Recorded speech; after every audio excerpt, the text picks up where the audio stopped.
Hey, y'all. Thank you for tuning in to another episode of Unfeigned the Podcast. I'm Jay, I'm your host. And before we dive into this episode, just want to share a few things. If you're new to this podcast, if this is the first time you're tuning in or someone told you about it or whatever, Unfeigned the Podcast is my unmasked story. It's my rewritten story. See, for so long, I hid behind this quote unquote mask, right? I didn't want to be vulnerable or transparent or honest. And that led to many of the things we're going to discuss in this podcast. But there came a point in my life where I made a decision. I made a commitment to myself that I was no longer going to be that person. I committed to myself to being vulnerable, transparent, honest. Um, and this podcast is unscripted, unedited, raw, and it represents my rewritten story, my unmasked story. For those of you that have been listening and joining each Friday with new episodes, I appreciate y'all so much. The last episode that I released, I wrote a little something when I posted it to social media, and just wanted to reiterate when when people know that something happened, quote unquote, something happened, and it doesn't really have to be specific to this podcast, but if there's something that you have in your life, whatever it might be, and people know that there is a something, quote unquote, it's still safe, right? You're still protected, you're still guarded, you can still sort of hide behind that. Uh, and it's kind of out there, but it's not really, but it's not complete vulnerability. So it's still safe, right? It's not that scary. It's there's not the risk isn't as high. It's fairly low risk. But when you name it, when you start to name these things, when you start to put out these things, when you start to expose these things by name, man, that gets scary. That's super scary because it's extremely vulnerable. You're exposed, you're out there for people to see, and you're out there for people to hear, and you're out there for people's opinions and critiques and everything, judgment, and that's super scary. This podcast is that for me. Excuse me. When people just knew quote unquote things about me, not necessarily the specifics, but just things that are things in my past, um, or something happened. It was okay because I wasn't risking everything. But now that I've committed to naming these things, now that I've committed to talking about these things, and putting my story out there, and I don't know who's listening. I don't know how many are listening, but for even one person, for me to even put my story out there completely for one person, that's vulnerable and it's scary. So I appreciate y'all so much. I appreciate y'all so much for listening. I hope that you'll join me on the complete journey. I know the intention for this podcast is to release new episodes every Friday. But what I would like to say is that new episodes will be released by Friday, which means we'll definitely have an episode released every Friday, but it could be multiple episodes during that week. So I might end up releasing an episode or two before Friday, and then each Friday a new one. So the original intention was to have one episode a week. However, there could be more than that, is what I'm saying.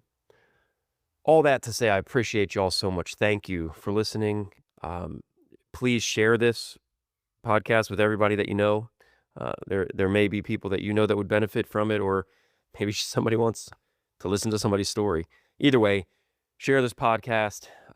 I've prayed for this podcast that it might help even just one person. It might just encourage even just one person, and if it does that, then putting my story out there is worth it. Let's dive into this episode. On the last episode, I mentioned that we would be starting to talk about the point from when I got kicked out. I want to preface some of that by saying this. I've mentioned that this has been a 9-year journey. And that's true because it started back in 2016. Now, uh, this journey that I refer to is my journey of redemption, of healing, of growth, of restoration, and it's been 9 years. But that 9 year journey at this point is really it's really been 4 seasons. I don't really know what else to call them. Maybe it's the coach in me, but I'm choosing the word seasons because I think it's appropriate. But it's been 4 seasons. So I'm going to name these 4 seasons. I'll give you a little bit details about each, and then we'll go from there. So the last 9 years, this 9 year journey is really broken up into 4 parts, 4 seasons. The first one is from the affair to when I was kicked out. The second season is from when I was kicked out to surrender. The third season is from surrender to jail. And then the fourth season is from jail to the present. So let me just elaborate a little bit on those. So the first season of life, or the first section of this 9 year journey, is affair to kicked out. Now, what I mean by that is, um, on the last episode, I spoke briefly about the affair and some of the effects of that. And that really started this journey of healing. And that journey, that first section, there were things that were specific to that time of my life, from the affair to when I got kicked out of the house. And so I'm gonna share a little bit of that on this episode, but that's the first thing. The second section, kicked out to surrender. That's from when I got kicked out of the house and everything that was involved from when I got kicked out of the house to the point where, and I'll talk about this on episodes coming up, but to the point where I found myself on the floor, completely surrendering my life to Christ. And so we'll talk about that. The next part, surrender to jail. So it's the part of my life, the season of life from when I surrendered my life and everything involved up until the point where I was arrested and spent 10 days in jail. And we'll talk about that. And then the last season is from jail to the present day until, today when I'm recording this. And that's not to say that there can't be other seasons. I pray and I hope that God does not decide to write seasons like those over the last 9 years.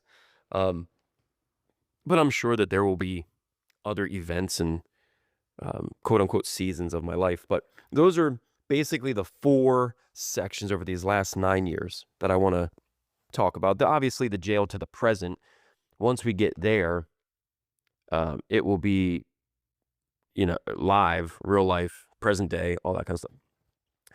Well, let me just share a little bit of a brief history about the first season, affair to kicked out. So from the affair to the time I got kicked out of the house, obviously the affair was exposed, and there was a lot of work to be done. And I talked about some of the decisions that had to be made. And but we're not spending the time on this podcast to talk about marriage and my relationship and my ex-wife and me. And but it is important to share some of the brief history. So that time involved a lot of sifting through a lot of the crap, right? That time involved me finding who I was. And a lot of that was painful. It was a painful discovery because I was confronted with my past. I had to figure out a lot of the whys behind things that I did or the way I thought, and what were some of the driving forces behind my behaviors. And so while it was good, it was definitely good. It was good for me. It just hurt. And so there was a lot of that. There was a lot of sifting through, and there was a lot of pain, and there was a lot of quote unquote sharpening, right? If you, again, I don't like cliches, but if a lot of people will use the process of iron sharpening iron, and a lot of times I'll refer to the sharpening. It's a painful process to make something into something beautiful like that. and it's a painful process, but what comes out the other end is beautiful, right? It's so it was good for me, but it hurt. And so there was a lot of that. There was also a lot of healing that was taking place.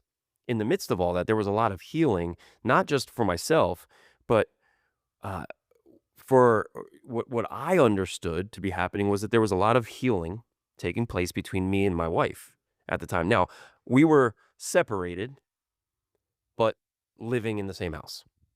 So obviously, if you have any questions about that, reach out. I forgot to say this in the beginning, but I've set up an email, unfeignedpodcast@gmail.com. Unfeignedpodcast@gmail.com. I would love to hear from you, especially if you have questions about any of the specific things. Um, I would love for you to reach out.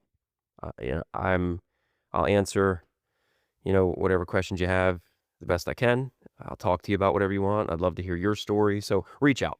And as a side note, I have been so encouraged by the comments from people. I received an email from someone, and it's just blessed my heart. It really has, and it's been very encouraging to read, y'all's comments and feedback and things like that. So keep that coming. But back to the episode. So in the midst of the pain, there was also a lot of healing. And during that time, from the affair to when I was kicked out, there were very specific moments, pivotal moments, where my wife and I had to decide what we were going to do. And they included making the decision to work on our marriage. And so we did things. We did things to that end. And towards the end of that season, as it, I don't know, maybe a year and a half or so leading up to that, 2 years, with the 2-year mark up until being kicked out,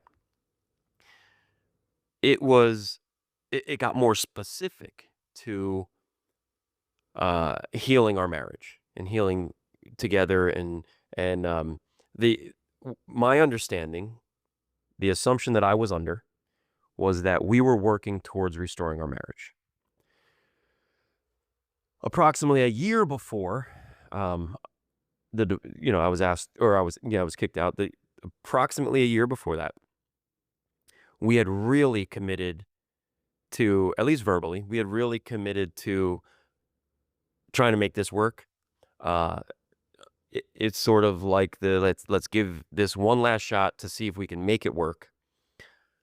Right or wrong, if that attitude's right or wrong, but that's our decision, and we committed to making the marriage work. And so that was a year before I got kicked out. And there was still a lot of things to sift through. There was, during that time, from the affair to when I got kicked out, it was like a 6-year period or something. It was multiple years. And so there was a lot, and it was heavy, and it was hard, and it was painful. And there was a lot of exposure and a lot of questions and hard things. And one of the hardest things that I had to do, one of the hardest things that I've ever had to do in my entire life, and it will always be, if not the hardest, one of the hardest things that I will ever do in my life, is I sat my kids down and told them about the affair. And my God, that shattered my life. This podcast isn't necessarily to get into the details of that, although I would love to have discussions with you. Again, reach out, email me, and let's talk more about it if you're interested. But I had to sit down with my kids, and I had to tell them about the affair. And so things like that, difficult things like that happened throughout those years during that season of affair to kicked out, when I got kicked out. Weeks, months before I got kicked out, I actually thought we were pretty good heading in a pretty good direction, right? So I use the term I use the phrase, I was blindsided. I felt blindsided when my ex-wife said she wanted a divorce. I felt blindsided. And it's funny.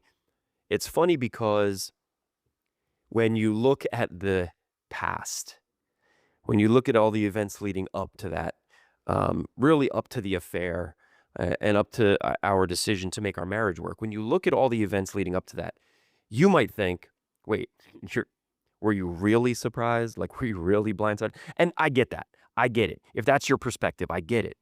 But you have to understand, if you have the perspective of we are committed to making our marriage work, we're committed to healing, and we're committed to being better versions of ourselves, right? Separately and together. Then yes, had it been a few years earlier, I don't know that I could have said I would have been felt blindsided. You know, had she said I want a divorce at the affair at the time the affair happened, yeah, how could I say I'd be surprised? But at the time when she said she wanted a divorce, I felt blindsided because just a short while prior to that, we had made a commitment to working on our marriage, even to dating each other, quote unquote, where we were sort of going to start over, right? Uh, Theoretically, start over and give our relationship, new life.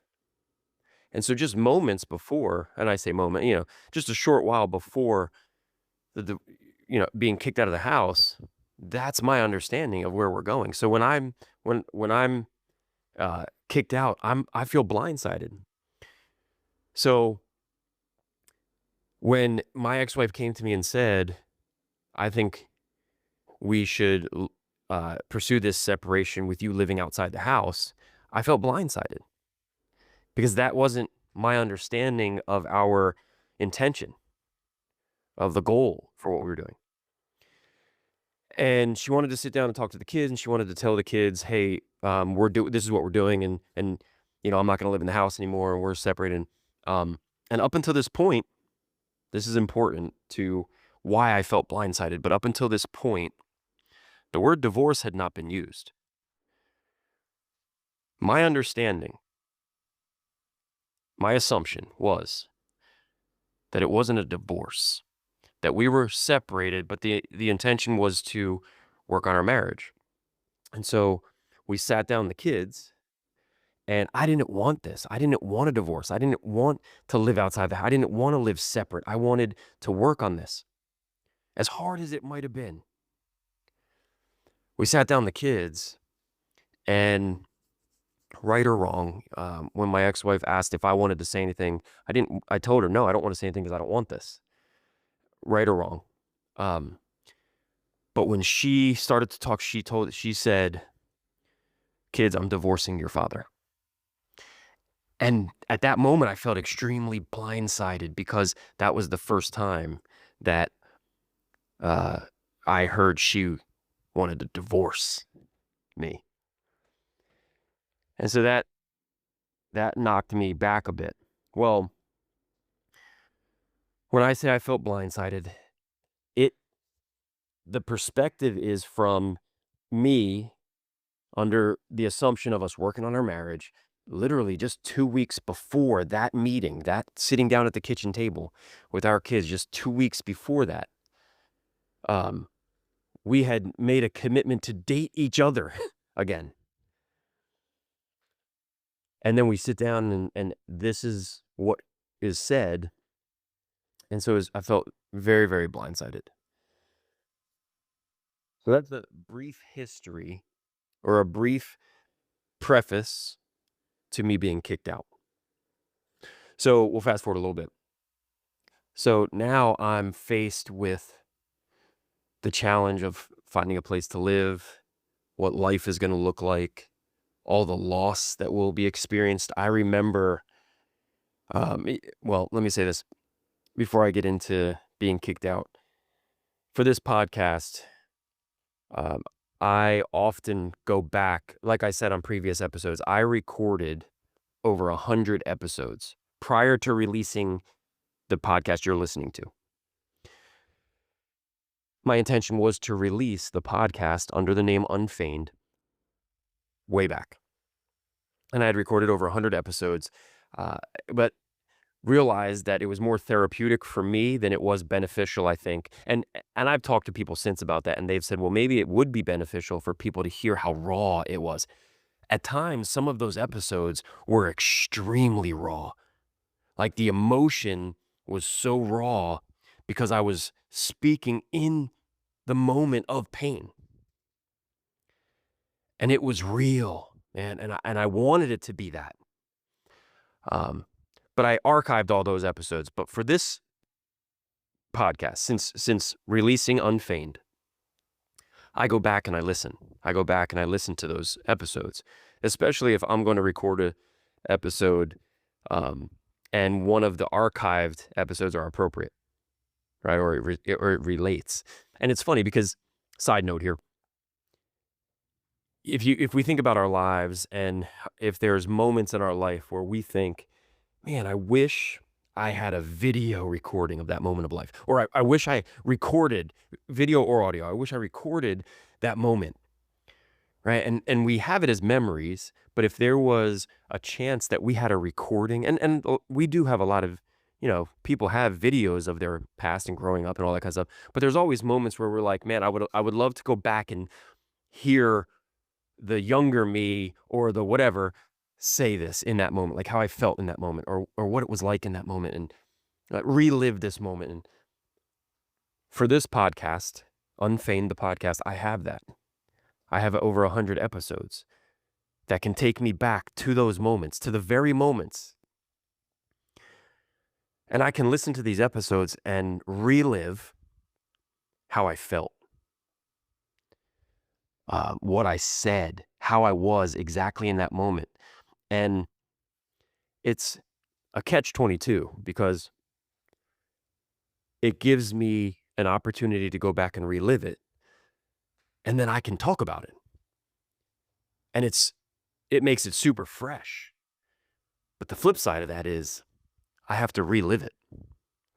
And so before I recorded this episode, I went back and I listened to 2 of the archived episodes that I titled Life After Death, Part 1 and Part 2. And it was hard, man. It was hard to listen to that episode.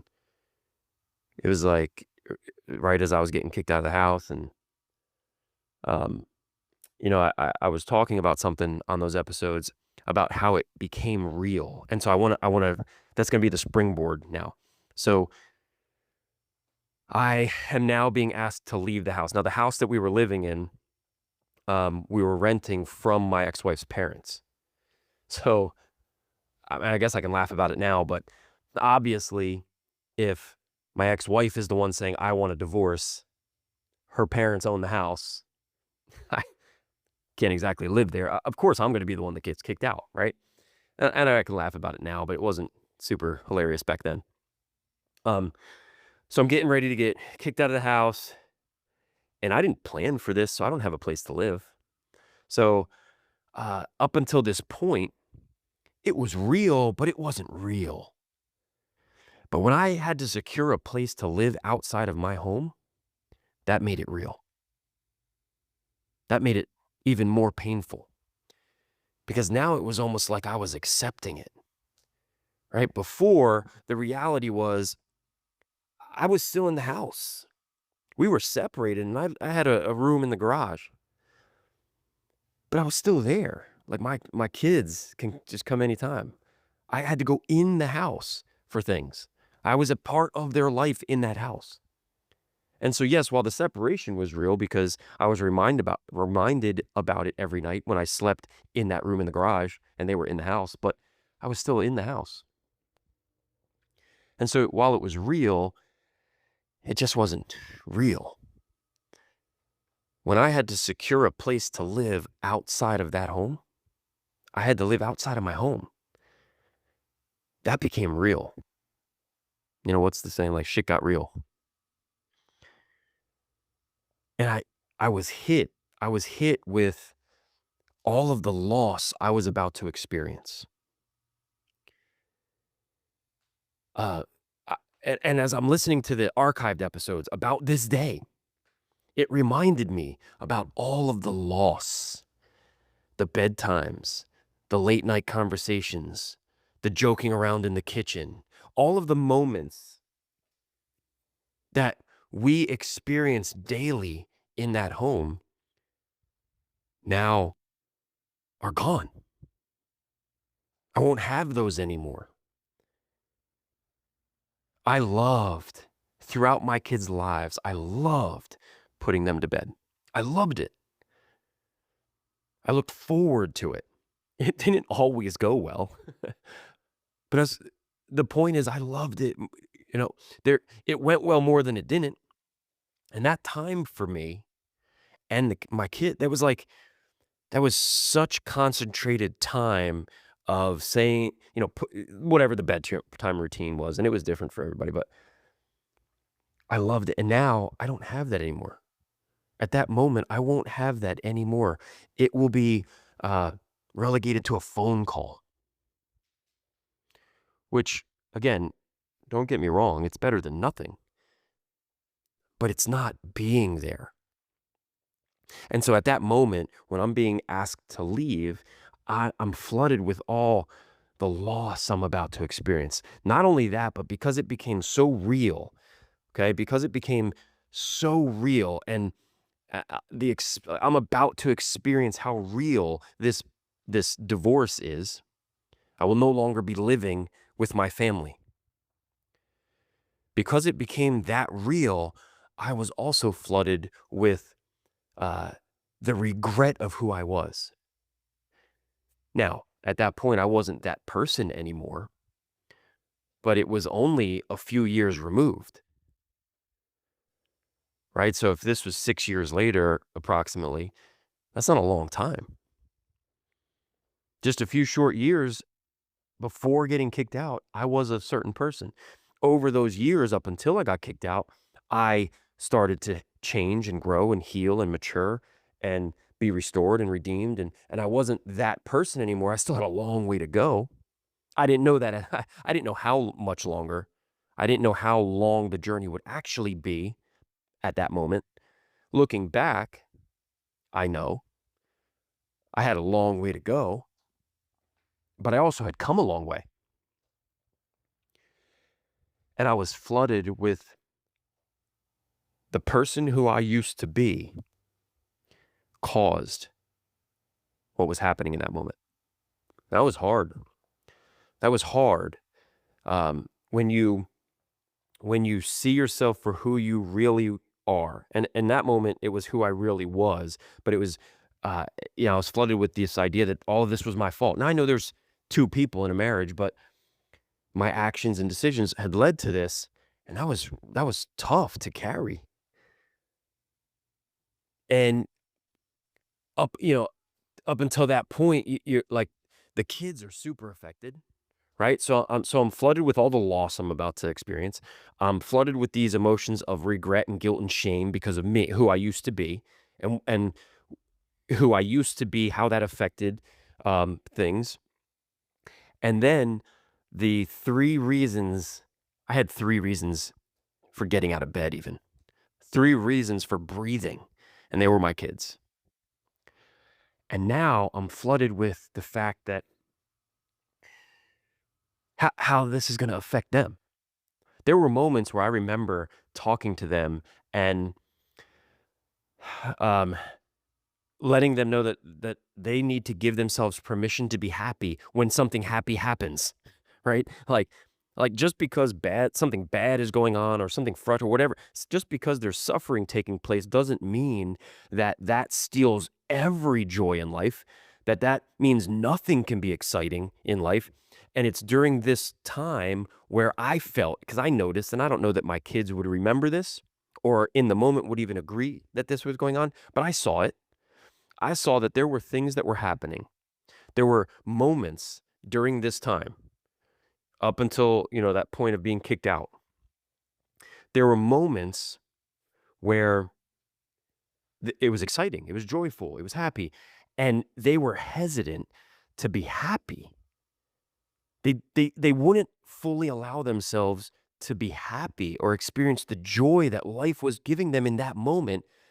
And I wonder, I, I'm I'm convinced, but I wonder if it was because if they allowed themselves to be happy, to feel happiness, to feel joy, that in a broken way, that meant that they approved of what was happening or that they were accepting what was happening, and they didn't want to do that.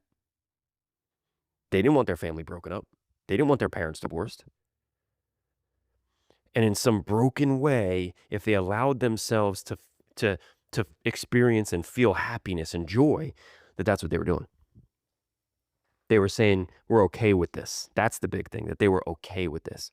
And I remember having conversations with them, that wasn't the case, that they should allow themselves to experience happiness and joy. And so I'm flooded with all of this. And then on top of all that, how do I reconcile what I believe about God? I've raised my kids a certain way. I've talked to my kids a certain way. I've taught them certain things. We've prayed. We've read the Bible. Now, looking back, and it's funny because listening to the archived episodes, the Life After Death archived episodes, I made a comment on those episodes where I said, I was talking about how we didn't know God. We didn't really know God. And so, yes, while we prayed and read the Bible, and it wasn't as consistent as I would have hoped, but we didn't know God. We didn't really, truly know God, I don't think. And so when this happens, now, how do I reconcile with what I believe? Because I had been praying. I had never prayed so hard for my marriage in my life as I did during that time, especially the year leading up to when I was kicked out. But I had never prayed so hard in my life for my wife and my marriage and my kids and for me and the restoration of my marriage. And now this, how do I reconcile this? Because God, you hate divorce. You designed marriage. Is it not true that you are for marriage? And so why are you allowing this to happen? Why wouldn't you want to restore a marriage? And these are the feelings that were going on. These are the thoughts in my head. This is how I felt. And I was pissed. I was angry with God. And I remember telling him, like, God, I'm telling you, I want my marriage. I want to work on my marriage. I want to be in it. I want to put you in our marriage. I've been healing from certain things. I want to continue to heal. I want to do this right. Like, why wouldn't you want that, God? And I didn't know how to reconcile that. I didn't know how to reconcile with thinking all that in the face of what was actually happening. And it's ironic. It was really ironic because and in some crazy way, looking back, obviously being in the moment back then, I didn't have the luxury of knowing what I know now. But it was ironic because here I am crying out to God. I mean, crying out, saying, God, I want to be a godly man. I want to be a godly husband. I want to be a godly father. You love divorce. You hate divorce. You love marriage. You want this. You're in the business of restoring marriages and families. You're not in the business of breaking them up. And here I am crying out to God with all this. And I had years and years and years of a marriage where I chose not to do any of that. So yeah, it was ironic. I mean, I can look back now and be okay with saying this. But that's all the things I was dealing with. When I was asked to leave the house, this was all the stuff that it was flooding me. And it was extremely, extremely overwhelming. And I got to the point where, and this was selfish, this was arrogant of me.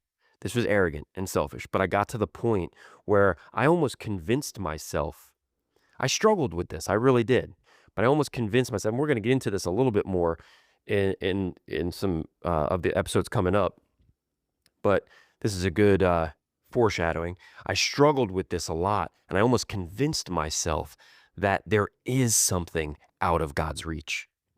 You know, you hear it all the time. You hear pastors and you hear Christians and you hear people, leader, whatever. You hear people that when they talk about God, that there is nothing beyond his reach. No one is too far from God. You hear all these things, right? Nothing is too far gone for God to reach down into and redeem and restore. There's nothing that he can't get to. Nothing's outside of his reach. Nothing's too far for him. Well, I didn't believe that at that moment.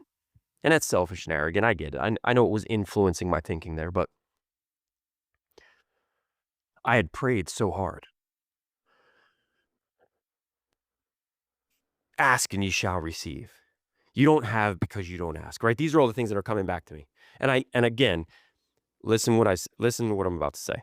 I understand that I was pulling scripture out of context to match what I wanted. I was making scripture fit how I felt. And in that moment, I felt so desperate because I wanted my marriage. I wanted my family. I didn't want to lose it. I was so desperate.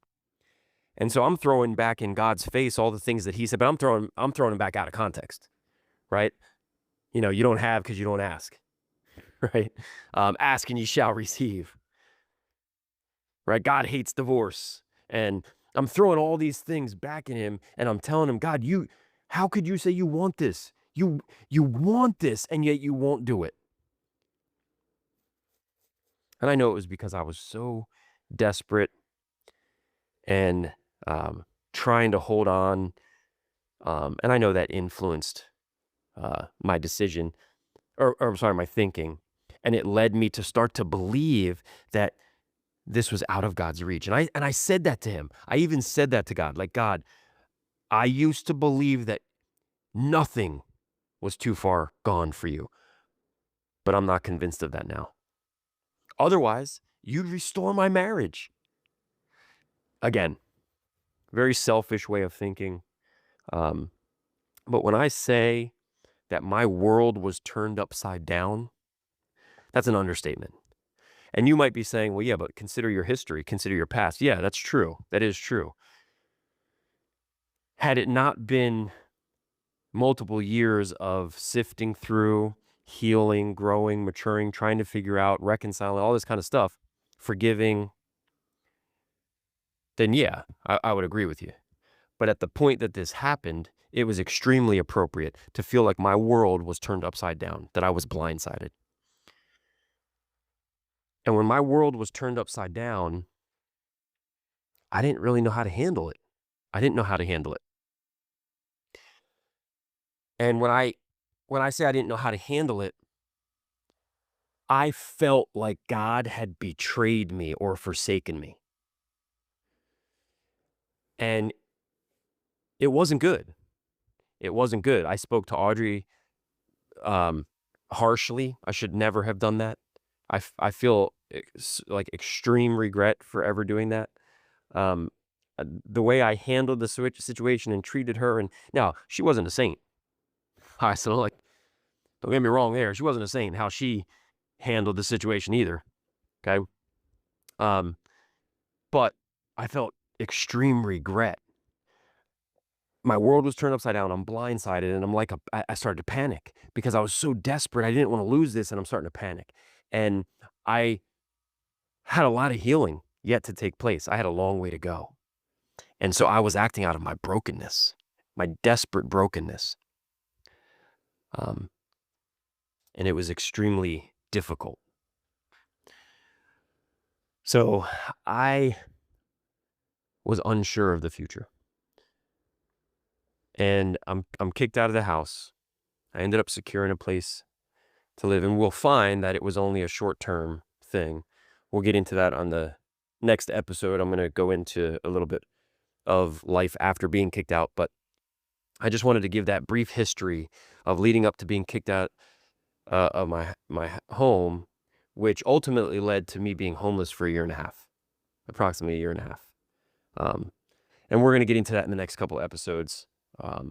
But what I would really love to leave y'all with on this episode, I wanted to give you a history. I wanted to share the story. I wanted you to understand kind of the first part of this journey, right? The first season of this journey, affair to kicked out. Again, a lot of details have been left out. That was like approximately a 6-year thing.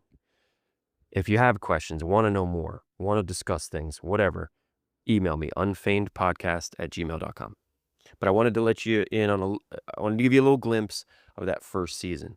But I want to leave you with this. And this is important to remember because I don't think that I would ever have gotten to where I am now on my own. What I mean by that is, had God not come and got me, had Jesus not come and got me, I don't know that I ever would have gotten to this place. At the very least, I don't know that it wouldn't have taken so much longer, so much more pain and heartbreak. But God came and got me. And I think sometimes, and this is what I want to leave y'all with, I think sometimes we think of God rescuing us as nice and fluffy, right? Like, the same way we think about miracles. We think of miracles as somebody being healed. That's a miracle. Somebody being healed from a terminal disease. And that's fluffy. That's nice. That feels good. That's inspirational. And a lot of times we feel like God changing us as like we only focus on I was this way and now I'm not. And that's feel good. That's a feel good story, right? We have this experience where whatever you can enter in whatever it is that he saved you from, or I should say rescued you from. But we have this feel good story where I was involved in this and God rescued me from it. He got me out of there. And now I'm no longer that. But sometimes we gloss over the in between. You're one way and the rescuing is the sharpening. It's fun to talk about coming out on the other end. But God had to come and get me. And I know now, and I've said I want to leave you with this twice now, but I know now that God reaching down, Jesus reaching down, I shouldn't even say that. Jesus coming to get me. He literally had to come and get me. But he didn't pull me out. He didn't just lift me out of it and then, ta-da, I'm saved, and I'm rescued and everything's great. That's not how it went. Oh, he came and got me. But he had to strip some things from me first. You see, God loved me so much. And we're going to get into, on future episodes, we're going to get into how important our perspective is. But God loved me so much that he said, listen, I got to do some sharpening. And it's going to hurt. And you see, I didn't intend it to be this way. I didn't intend for you to be divorced. It was not my design for you to be divorced because guess what? It wasn't my design for you to treat Audrey that way. It wasn't my design for her to treat you that way. It wasn't my design for y'all to be that way. My design was perfect. And you had the opportunity to honor me in that marriage, and you didn't. But I love you so much. God loved me so much that he said, okay, I have greater things in store for you, but it's going to hurt. And it's going to hurt a lot. And unfortunately, and it's different for everyone, but unfortunately, because of my story, all the events leading up to that moment, because of all that, my choices, my decisions, my behaviors, my actions, he had to strip some things from me for him to come and get me. And he loved me so much that he was willing to do that. He didn't hand me over. He loved me so much that he was willing to come and get me, and he had to strip things from me because he knew that I wouldn't go to him on my own. I wouldn't get there on my own. And he loved me so much that he came and got me. But it had to hurt. It was going to be painful. I know this now because I'm looking back, but it had to be painful. And I had to lose some things. Not because he did it, not because he was taking it away because of some punishment or whatever, not because he said, I'm gonna take this from you. He wasn't doing this to me, but because of what I did. In order for me to be the person God wanted me to be, I had to get to a certain point, but I wouldn't go there on my own. And God loved me enough to come in and say, I need to remove some things. I need to sharpen you. I love you. You're my child. And now I need to shape you. And I've given you opportunities to get here by yourself, but you didn't want to. But I want you to. I want you. You're my child. And I need to strip some things from you. And it's going to hurt. And it's going to be painful, but it's going to be for your good and my glory. And I know that now, looking back. It sucked back then. I hated it. I had a deep hatred for God during this time.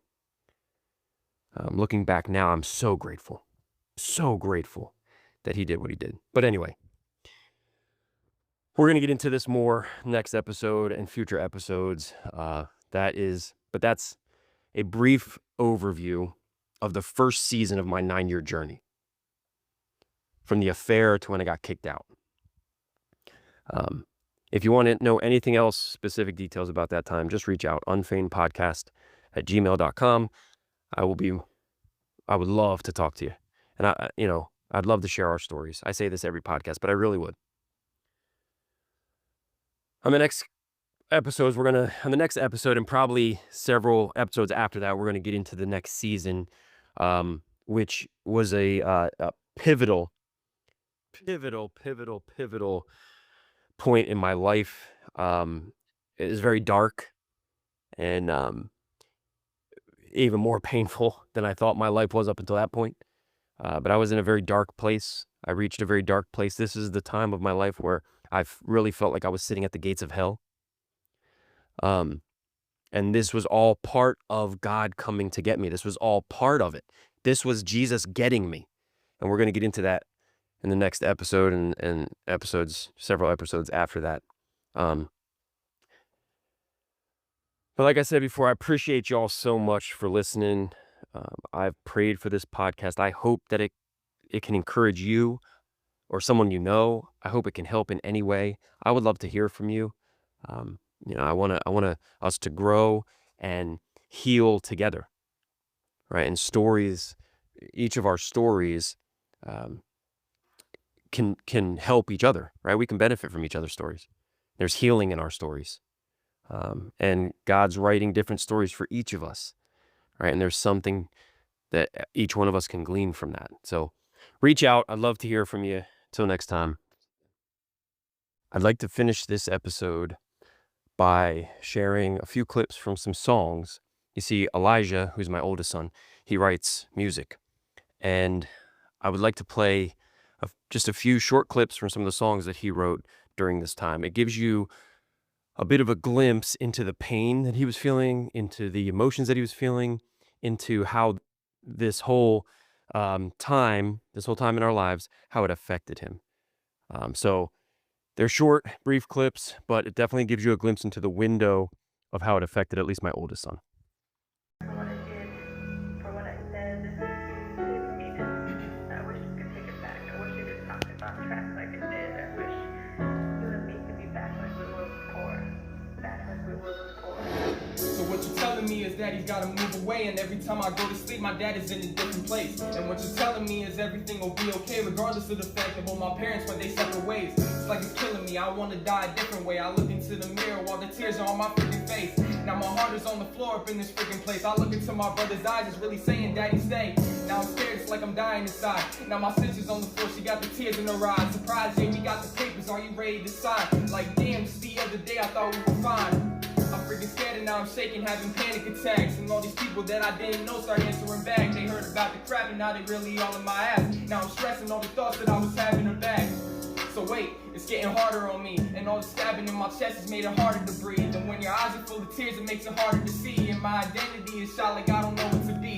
Now my mom and dad will never share another hug. My dad was crying in my shoulder saying, sorry bud. My brother doesn't know what happened isn't old enough. The hardest thing is knowing he won't have his parents growing up. You don't know what it's like to get the thoughts I get. And then on top of all that shit, I heard my parents split. It's hard to be this happy when you're still a pessimist, and all the things that you were looking at are things that daddy did. So I don't know what to say, trying to make it okay. It's like I'm live in the movie, I gotta play it fake. I'm trying to puff out my chest and then keep a happy face, cause I can't show the world all of the tears I'm shedding every day.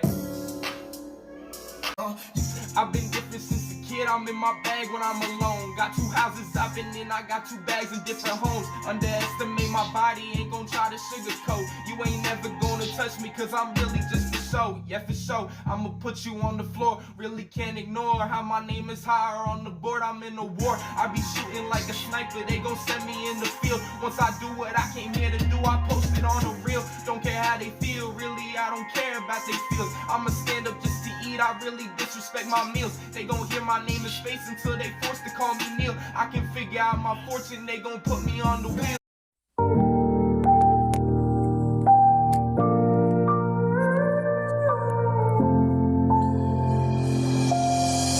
Does everyone keep asking me if I'm okay? Of course I'm not, I see my parents both on separate days. Get some thoughts that try to haunt me almost every day. So I'd appreciate if you could get up out my face. I'm really burning up, constantly trying to calm the flame. I put my parents on my back and try to take the blame. My season's over, these memories start to fade away. I never sleep at night, it's easier to stay awake. I'm so behind in this life, I'm running out of time. I'm so defeated and broken that I can't even cry. I'm getting flashes of 7 and 8 and even 9. I'm suing life for these actions like committed crime. Passing through and I'm broke, it's like I'm dropping dimes. I say I'm fine but I'm not, you see it in my eyes. I gotta figure this out without a single clue. In a world where there's people who making up a truth just to hide from the truth, so it's just a bad excuse. I got some needless alarms, the way I'm pressing snooze. The world will throw you things, you have to pick and choose. It's really not that hard if you're content with being you.